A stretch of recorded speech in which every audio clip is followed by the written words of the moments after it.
Opäť sa stretávame na jednej z dlhoročných súťaží v našom regióne. Na Štúrov a Dubčekov retorický Uhrovec sa aj tento rok tešilo veľké množstvo mladých retorov.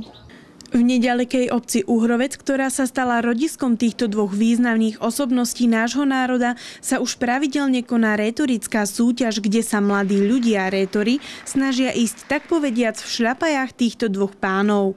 V piatok 29. apríla sa uskutočnil už jej 16. ročník, na ktorom sa zúčastnilo celkovo 31 súťažiacich. Všetci sú víťazmi regionálnych kvôl a okresných súťaží z Trenčianskeho kraja.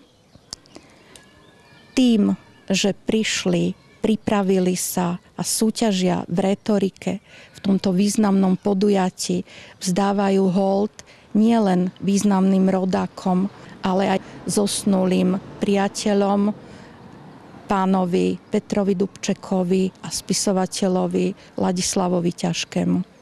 Počas oficiálneho zahájenia celej súťaže privítali nádejných rétorov aj prítomní hostia.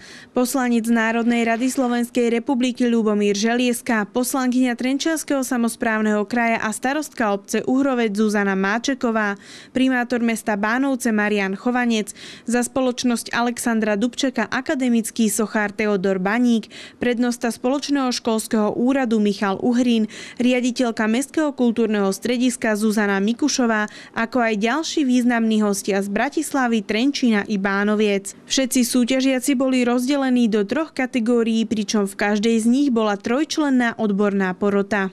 Víťazi z našej krajskej súťaže postupujú do Zvolená, kde sa uskutoční celoštátne kolo Štúrov Zvolen a táto súťaž bude zrealizovaná v júni. Menovite teda ďalej postupujú víťazka prvej kategórie Nina Masaryková z Bánoviec, z druhej kategórie taktiež víťazka z Bánoviec Miriama Prievalská a z tretej kategórie postupia z prvého miesta Anton Bohuš z Trenčína a z druhého miesta Sonia Klimčová z Bánoviec. Víťazom srdečne blahoželáme a držíme im palce v ďalšom kole.